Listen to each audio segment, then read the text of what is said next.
que você vá ao judiciário para isso.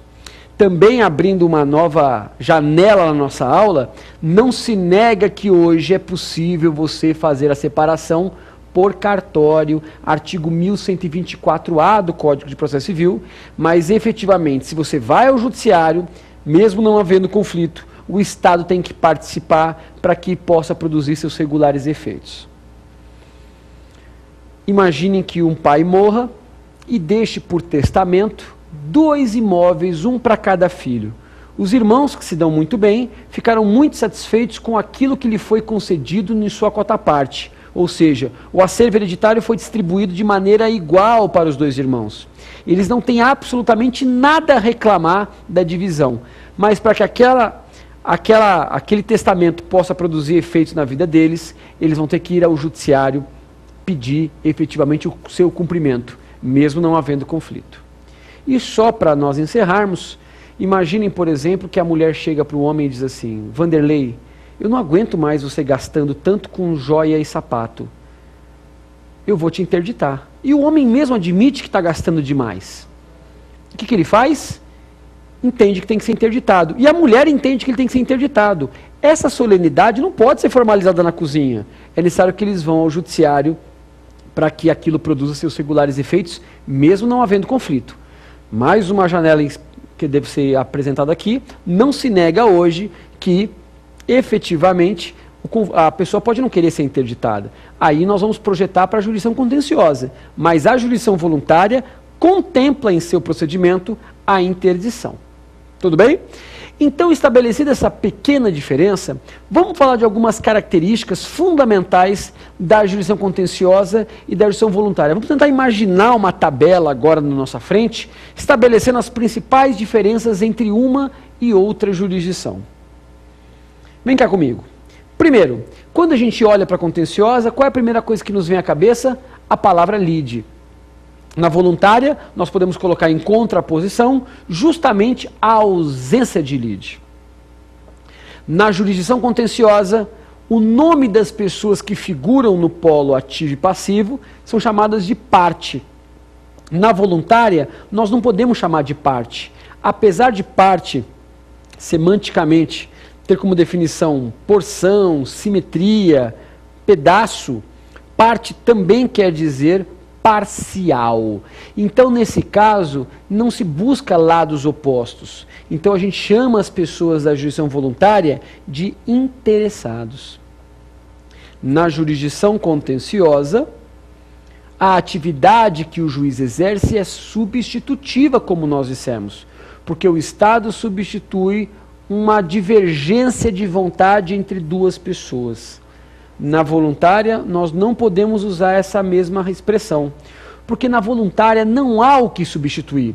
Se as pessoas têm um acordo de vontades e deseja que isso seja projetado no judiciário, a atividade do Estado não é substitutiva, mas integrativa, porque o Estado integraliza um acordo de vontades formalizado por 2 pessoas ou mais interessadas.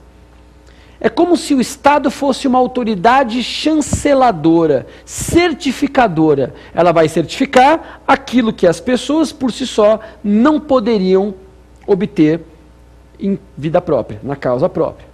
Tudo bem? A quarta característica que nós podemos dividir contenciosa e voluntária é a sentença proferida.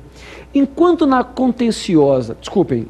voluntária, a sentença sempre vai ser uma sentença homologatória, porque o Estado vai homologar um acordo entre 2 ou mais pessoas. Então, o juiz, verificando que aquela situação necessita do judiciário, existe um interesse implícito, porque eu não posso me separar sem que o judiciário chancele, eu não posso interditar alguém sem que o judiciário chancele.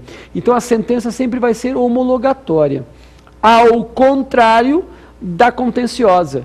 Porque na contenciosa, meus amigos, qualquer tipo de sentença pode ser prolatada. Se você parar para pensar, hoje de madrugada, perdeu o sono e de repente você acorda e grita. Quais sentenças podem ser proferidas na contenciosa?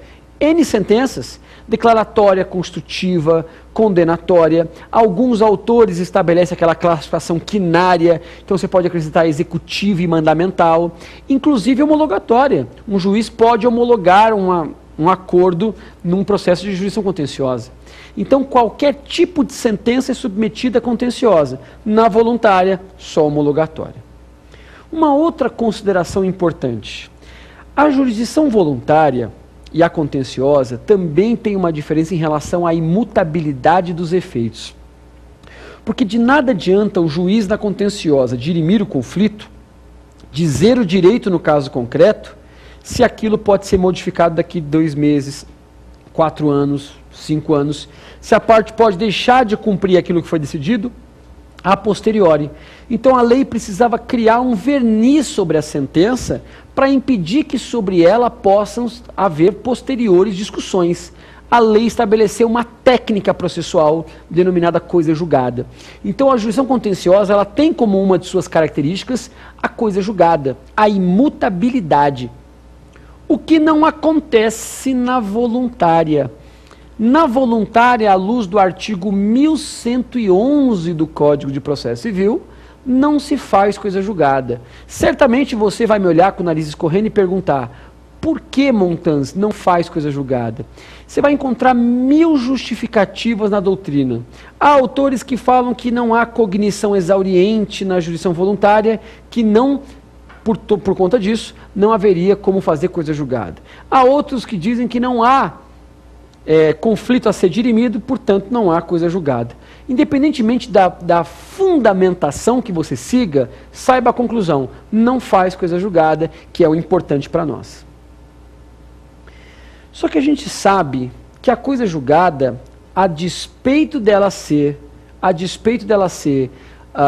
um fenômeno quase absoluto, um instituto usado para a segurança jurídica, ela comporta raríssimas exceções. A coisa julgada, em alguns casos, ela pode ser relativizada. Nós não estamos falando aqui dessa matéria doutrinária de relativização de coisa julgada, defendida por parcela da doutrina. Existe um meio típico previsto em lei para você desconstituir uma coisa julgada já formalizada.